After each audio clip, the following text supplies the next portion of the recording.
You know that feeling when you finally say no to something you don't want to do, and instead of feeling relieved, you're hit with this wave of guilt. Like, you've just canceled plans to have a quiet evening at home, or you've set a boundary with a friend who always seems to need something, and suddenly you're the villain in your own story? You start questioning yourself. Am I being selfish? Am I a bad person? Should I have just said yes? Here's the truth, and I want you to really hear this: that guilt you're feeling, it's not a sign that you've done something wrong. It's actually a sign that you're breaking a pattern that's been ingrained in you for decades. I've been there too. I remember the first time I told my sister I couldn't help her move because I had already committed to a self-care day I desperately needed. The guilt was suffocating. I spent the entire day wondering if I was a terrible sister, if I was being unreasonable, if I should have just canceled my plans and showed up for her like I always did. But here's what I discovered through that uncomfortable experience. Guilt isn't always telling you the truth. Sometimes it's just the old version of you resisting the new boundaries you're trying to create. In this video, I'm going to show you exactly why you feel guilty when you choose yourself, what's actually happening in your brain when that guilt shows up, and most importantly, how to work through it without abandoning your needs or apologizing for having them in the first place. If you've ever felt like choosing yourself makes you selfish, or if you've spent years putting everyone else first and now you're trying to change that pattern, but the guilt is making you second-guess everything, this video is for you. So let's start by defining what we're actually talking about here. When I say choosing yourself, I'm not talking about abandoning your responsibilities or becoming self-absorbed. I'm talking about prioritizing your own needs, well-being, and boundaries in a way that's sustainable and healthy even when it disappoints others or goes against what you've been conditioned to do. And that guilt, that's what psychologists call caretaker guilt or boundary guilt. The emotional discomfort that comes up when you shift from being primarily focused on others' needs to honoring your own. A study published in the Journal of Personality and Social Psychology in 2019 found that women, particularly those in midlife, report significantly higher levels of guilt around self-prioritization than men. The researchers at Stanford University discovered that this guilt is often rooted in what they call relational schemas. Basically, the internalized beliefs we carry about how we should show up in relationships. Here's what's important to understand. There's a difference between healthy guilt and conditioning guilt. Healthy guilt shows up when you've actually violated your values or hurt someone. That's useful, it guides you back to integrity. But conditioning guilt, that's the guilt that shows up simply because you're doing something different from what others expect or what you've been taught a good woman should do. And if you're feeling guilty for choosing yourself, chances are you're dealing with conditioning guilt not because you've done something wrong, but because you're challenging a lifetime of messaging that told you your needs should always come last. Let me walk you through 5 telltale signs that this guilt is running the show, and see if any of these sound familiar. Sign 1. You over-explain your decisions when you finally choose yourself. Whether it's saying no to an invitation or taking time for yourself, you find yourself giving elaborate explanations. I can't come to dinner because I have this thing, and actually I've been so tired lately, and my doctor said I should rest more. You're basically building a legal case for why your needs are valid. If this is you, it's a sign that you don't yet believe your no is enough on its own. Sign 2. You immediately look for ways to compensate. You set a boundary or choose yourself, and within minutes you're already planning how to make it up to the other person. You're offering to do something else, sending apologetic texts, or finding ways to prove you're still a good person. This compensation pattern is guilt trying to restore what it perceives as balance, even though no balance was actually disrupted. Sign 3. You replay the conversation obsessively hours or even days after choosing yourself. You're still mentally reviewing what you said, how they reacted, whether you could have handled it differently. You're looking for evidence that you were wrong or that you hurt them. This rumination is guilt's way of trying to convince you to go back to your old patterns. Sign 4. You feel physically uncomfortable in your body. Guilt doesn't just live in your mind, it shows up in your chest as tightness, in your stomach as nausea, in your shoulders as tension. When you've chosen yourself and your body feels like it's bracing for punishment, that's conditioning guilt making itself known physically. Sign 5. You apologize for things that aren't wrong. I'm sorry, but I can't. I'm sorry, I need some space. I'm sorry, that doesn't work for me.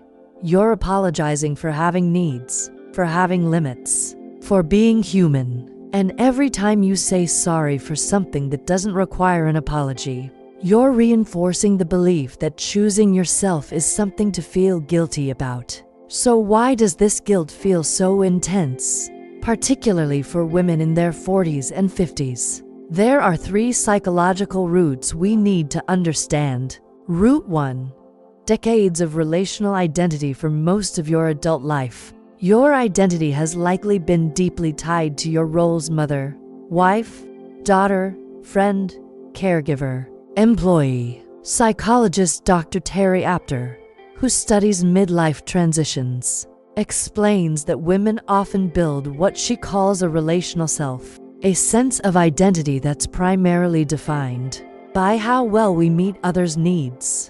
When you start choosing yourself, you're not just setting a boundary, you're challenging the very foundation of how you've understood yourself for 20, 30, maybe 40 years. That's existentially threatening to the old identity. The guilt is actually your psyche's way of trying to pull you back to familiar ground, even if that ground wasn't serving you. Root 2.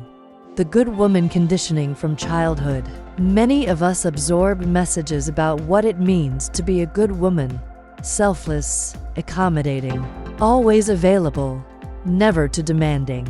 A 2018 study from the University of Michigan found that women who were raised with traditional gender role expectations show significantly higher guilt responses when prioritizing self-care compared to women raised in more egalitarian environments. This conditioning runs deep. It's not just what you were told explicitly, it's what you witnessed. You watched the women around you sacrifice their needs, minimize their wants, and apologize for taking up space. You internalized those patterns, and now when you break them, guilt shows up as a kind of social alarm system saying, "Warning, you're deviating from the script." Root 3. Fear of relational loss. Here's what's underneath a lot of this guilt. Fear. Fear that if you choose yourself, people will leave. Fear that love is conditional on your availability. Fear that your worth is measured by how much you give. Dr. Harriet Lerner, a psychologist specializing in relationships and women's psychology, talks about this as fusion anxiety. The fear that differentiation, being a separate self with separate needs, will result in abandonment. For women who've spent decades as primary caregivers or people pleasers, choosing yourself can feel like you're risking the very relationships that give your life meaning. And here's the painful truth. Sometimes people do react badly when you start choosing yourself, not because you're doing something wrong, but because your new boundaries disrupt dynamics that were working well for them. The guilt you feel is often amplified by their disappointment or pushback, which your nervous system interprets as danger. Let's talk about what's going on neurologically when you choose yourself and that guilt hits. Because understanding the science can help you recognize that what you're feeling is a neurological response, not a moral truth. When you set a boundary or prioritize your needs, especially if it's new behavior for you, your brain's anterior cingulate cortex lights up. This is the part of your brain that monitors for social conflict and detects when your behavior might threaten social bonds. Neuroscientists at UCLA discovered that this region is particularly active in people with high empathy, which means if you're someone who's naturally tuned into others' feelings, your brain is essentially more sensitive to potential relational disruption. At the same time, your amygdala, your brain's threat detection center, can interpret choosing yourself as dangerous, especially if your past experience has taught you that prioritizing your needs led to rejection or conflict. Your amygdala doesn't distinguish between actual physical danger and social danger. To your nervous system, disappointing someone can genuinely feel like a threat to your survival. Here's what's fascinating. Research from the University of Arizona published in 2020 found that people with high levels of caretaker guilt show less activity in the prefrontal cortex during decision-making moments. The prefrontal cortex is your brain's rational, executive function center, the part that can assess whether guilt is warranted or not. When it's underactive, you're essentially making decisions from your emotional brain, which is where conditioning and old patterns live. But here's the good news. Neuroscientists have also discovered that your brain is incredibly plastic, even in midlife. When you repeatedly choose yourself despite the guilt, you're literally rewiring your neural pathways. You're teaching your anterior cingulate cortex that this behavior doesn't actually lead to relational catastrophe. You're showing your amygdala that it's safe to have boundaries. And you're strengthening your prefrontal cortex's ability to override conditioning with conscious choice. The discomfort you feel? That's not evidence that you're doing something wrong. It's evidence that you're creating new neural pathways, which is always uncomfortable at first. Okay, so let's get practical. Here are 3 specific strategies for when that guilt hits after you've chosen yourself. Strategy 1. The guilt reality check. When guilt shows up, pause and ask yourself, did I violate my values? Or did I violate someone's expectations? There's a huge difference. If you promised your friend you'd help her with something and you bailed without a good reason, that's a values violation. Healthy guilt is appropriate. But if you said no to something you never agreed to, or you changed your mind about something that's depleting you, that's not a values violation. That's you honoring your needs. And the guilt is just conditioning. Practice saying to yourself, I feel guilty, but I didn't do anything wrong. I'm just doing something different, and different feels uncomfortable. Strategy 2. When someone reacts to your boundary, let's say you've chosen yourself. Maybe you've said no to hosting Thanksgiving this year, or you've told your adult child you can't babysit every weekend, and they respond with disappointment or even anger. Here's your script. I understand this is disappointing for you, and I'm not going to change my decision. I'm happy to help you brainstorm other solutions. Notice what this does. It validates their feeling without absorbing their emotion, as proof that you've done something wrong.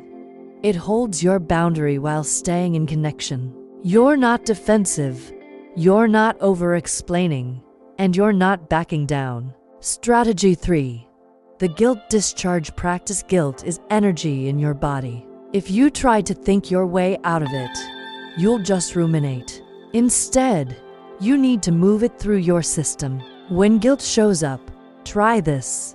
Place your hand on your chest, take a deep breath, and say out loud, this guilt is not mine to carry. It's old conditioning trying to keep me small. Then physically shake it off. Literally shake your hands. Roll your shoulders, move your body.